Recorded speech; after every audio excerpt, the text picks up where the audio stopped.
Un veterano de 3 guerras. Recuerdos de José Miguel Varela. Temuco en 1887.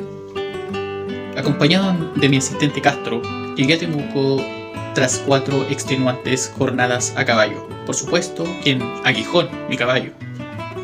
El primer día llegamos hasta Arcilla, donde alojamos en la guarnición militar y salimos al día siguiente muy temprano hasta el fuerte, ya que parecía ciudad de la Victoria. Como ya había estado muchas veces allí, no perdimos el tiempo en hacer ningún recorrido especial, y tras pernoctar partimos a media mañana en demanda de nuestro próximo objetivo, que era Lautaro, que aún no conocía. A media tarde llegamos a Lautaro, que muchos aún la llamaban Fuerte Aníbal Pinto, que era el núcleo del pueblo, que a esa fecha tendría unos 700 habitantes. Alojamos en el fuerte y al día siguiente, junto al soldado Castro, salimos a recorrer el pueblo, que aún muy pequeño, me impresionó por sus calles limpias y bien trazadas y por el buen comercio que poseía. Recuerdo una hermosa tienda que debe haber tenido solamente un par de meses de funcionamiento, llamada la Casa Francesa. Era de madera y de un piso, pero poseía de todo: cortes de tela, perfumería, calzado, herramientas, revólveres, arados, artículos de paquetería, sombreros, etc. Este atractivo negocio, situado en uno de los costados de la plaza de armas de Lautaro, era el orgullo del pueblo, y hasta él llegaban a surtirse los colonos diseminados en los campos aledaños. Casi al lado de la Casa Francesa había un almacén de alimentos y herramientas llamado François, bastante grande, al que entré a comprar un juego de herraduras, un par de libros para apuntes, cigarros y cerillas. Sin embargo, me quedé mucho rato mirando los inmensos estantes llenos de todo lo imaginable: artículos de aseo, ropa para mujeres, niños y hombres, herramientas, latas de querosén, revólveres, escopetas, carabinas, municiones, sombreros de todo tipo, etc. Los habitantes de Lautaro eran en su mayoría chilenos, pero por sus calles transitaban también a caballo en carreta infinidad de alemanes, suizos y franceses, que constituían la principal parte de la población rural no indígena. Después de este paseo por la pequeña Villa Lautaro, continuamos nuestra cabalgata hasta Temuco, ahora capital de la provincia de Cautín. Desde el momento en que entré a Temuco, no obstante que se veía un pueblo bastante grande y completo, sentí una sensación rara. Como se decía en el campo, no me hallaba ahí. No entendí la razón, ya que la ciudad, que para ese tiempo ya tenía unos 6 años, se notaba que se estaba estableciendo ordenadamente. Del primitivo fuerte militar Recabarren, fundado en 1881 por el ministro de ese apellido, Temuco ya se esbozaba como una ciudad. Sus manzanas, de 100 por 100 metros exactos, y sus calles habían sido delineadas por el ingeniero alemán Theodor Schmidt, agregado como empleado en el ejército. A mi llegada recién se le había nombrado capital provincial, y la intendencia, mientras se construía su edificio en el costado oriente de la plaza de armas, estaba funcionando en la comandancia de armas. El intendente era Alejandro Gorostiaga y comandante de armas el coronel Alcérreca, de quien había sido designado su ayudante. El trabajo que realizaba el ingeniero Schmidt era a todas luces muy eficiente. Hizo un ordenado loteo y por entonces se estaban numerando los terrenos en forma lógica. Además, se estaba ejecutando un gran trabajo de nivelación del terreno céntrico, con el fin que la ciudad tuviera un buen escurrimiento de aguas ante las intensas lluvias que la azotaban desde abril a octubre aproximadamente. Con el correr de los días fui conociendo Temuco y me di cuenta que existían barrios o sectores divididos por nacionalidades. Los chilenos venidos del norte y los colonos franceses estaban establecidos hacia el sector nororiente de la ciudad, los suizos y españoles hacia el lado sur, y los alemanes en el área poniente, ordenados a la vera de una senda que se alejaba hacia el oeste de la ciudad, que llamaban Camino Alemania. En total, a abril o mayo de 1887, la ciudad debe haber tenido una población urbana y semirural de cerca de 3.500 habitantes. La comandancia de armas estaba ubicada en la calle O'Higgins y era una casona de madera de muy buena construcción que poseía 2 pisos. En el primero estaban las oficinas del comandante, su estado mayor y los ayudantes, y en el segundo piso los dormitorios de los oficiales. Después venía un patio y al fondo de este otra construcción en el que se alojaba la compañía de servicio. A esta se podía acceder por la puerta peatonal que se usaba para ingresar al edificio principal o a través de un portón de 2 hojas que estaba en el costado izquierdo, el que se empleaba para el ingreso de los caballos, que se alojaban en las pesebreras ubicadas en el segundo patio. Colindante hacia el río Cautín había una serie de galpones y 2 casonas grandes. Una de ellas, de 2 pisos, era el cuartel del tercero de línea, que había llegado unos meses atrás a esta guarnición.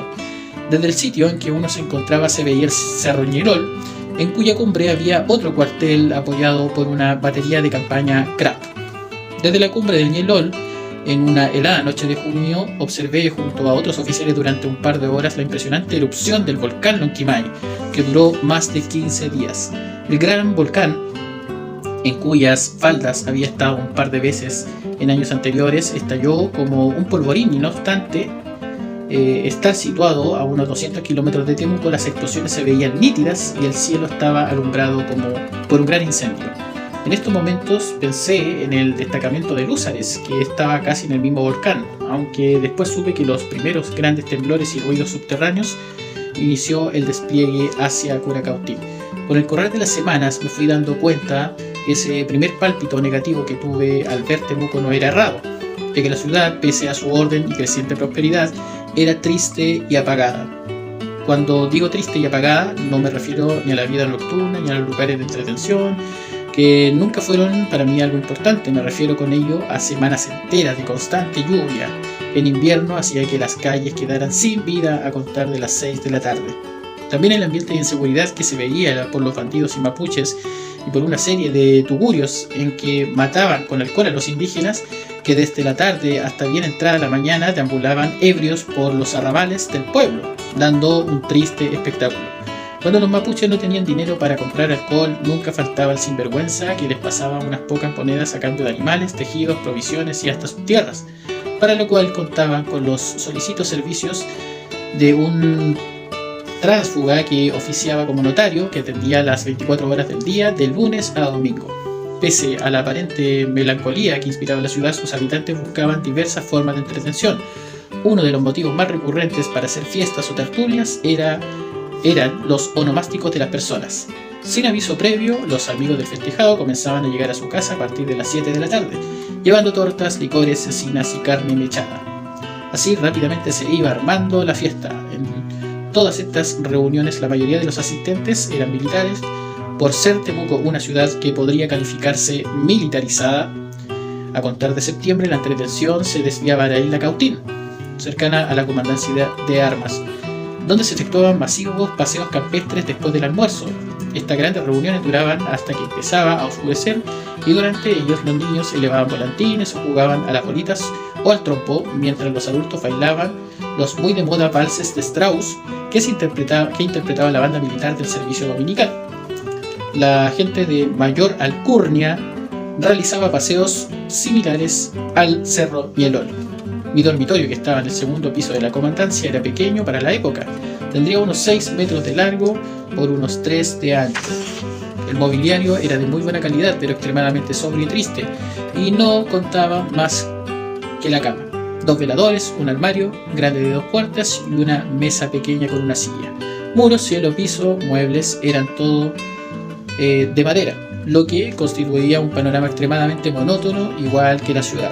Como ayudante del coronel Alcérreca, me correspondía llevar toda la documentación de la jefatura y acompañar a mi superior en las inspecciones a los cuerpos situados dentro de la ciudad y en los territorios de la provincia, que incluían hasta Villarrica por el oriente, el río Tolten por el sur, el mar por el poniente y los deslindes con la provincia de Malleco por el norte.